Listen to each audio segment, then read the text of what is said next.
back to the Citizen channel. I hope you're all staying safe and well. Continue our look at the history of Manchester City since 1880, and we're looking in this one. It's part 1 of 2, this one, because we're getting to more modern times. There's a lot more information to impart. Any personal memories, of course, I can put in as well.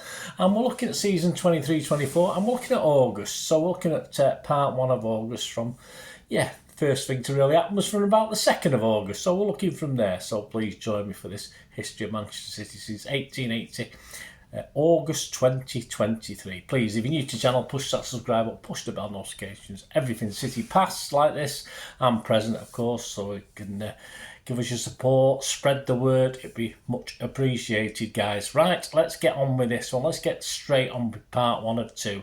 It takes us up to about just past the middle of August, this one. 2nd of August, well, EDS defender Finlay Burns joined Stevenage on a season-long loan deal. The 20-year-old centre-half will spend the 23-24 campaign with Stevenage Borough, who were promoted into League One last season after finishing runners-up to Leyton Orient.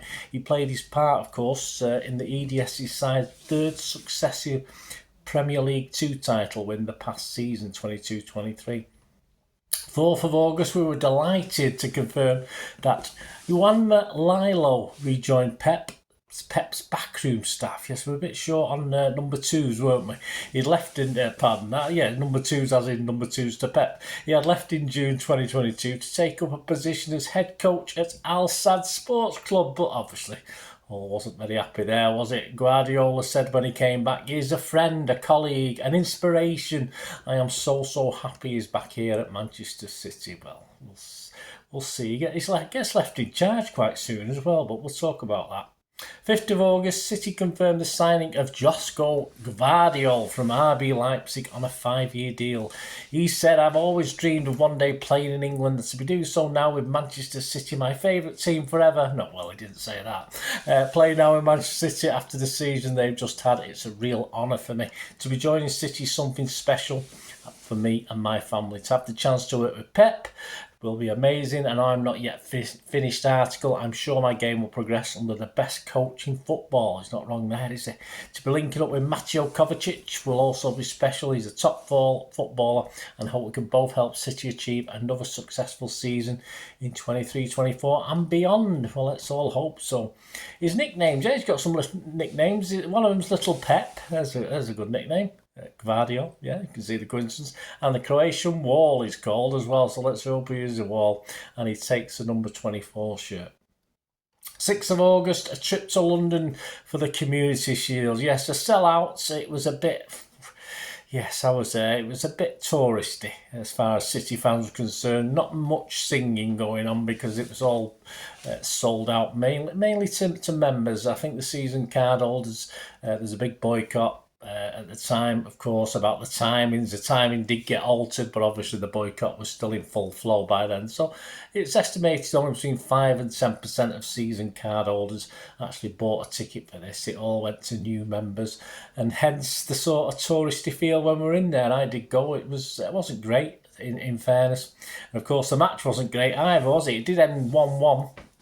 City won, Arsenal won, but we did lose 4-1 on penalties. Our starting 11 was Ortega, Walker, Stones, Diaz, Akanji, Rodri, Alvarez, Kovacic, Bernardo, Haaland and Grealish. Our subs, Edison, Phillips, Laporte, De Bruyne, Gomez, Foden, Palmer, Lewis and McAtee.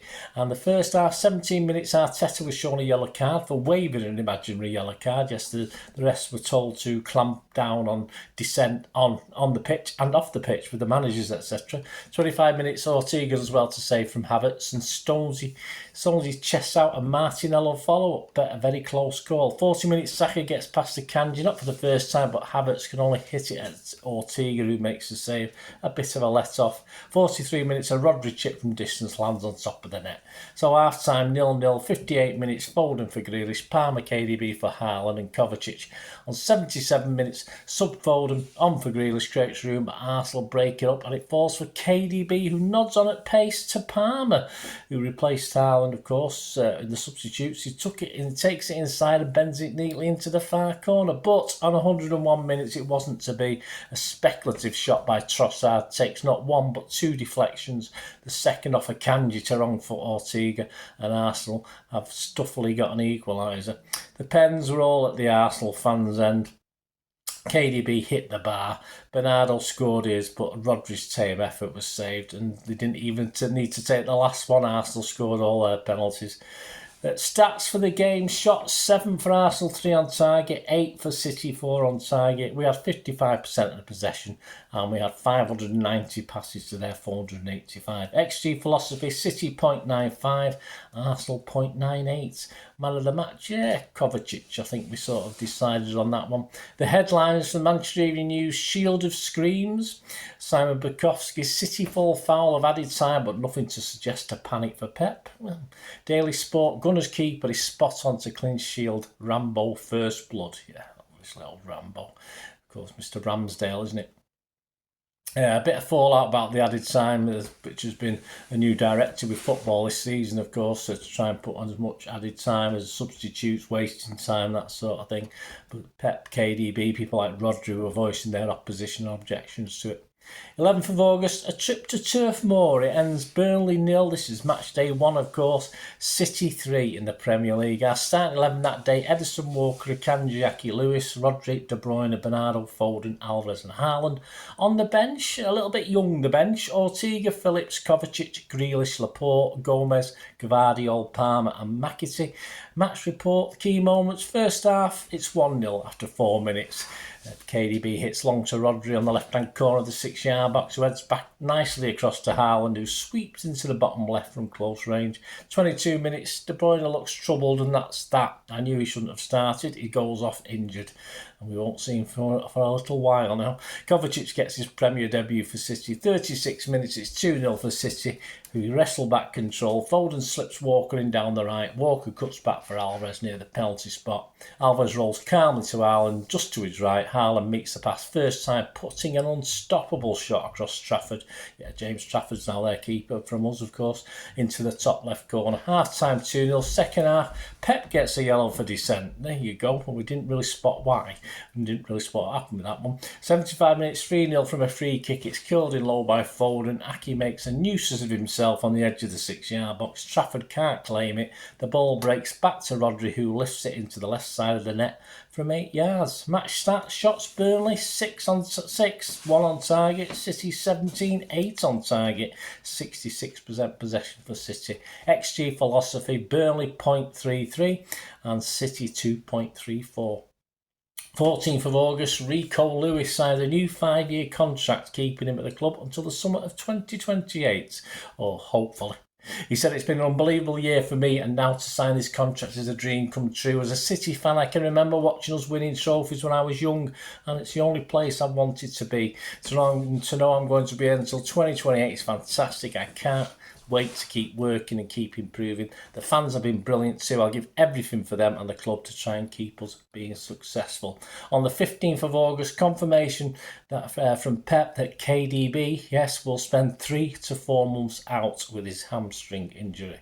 16th of August, time for the Super Cup, our first ever foray into this.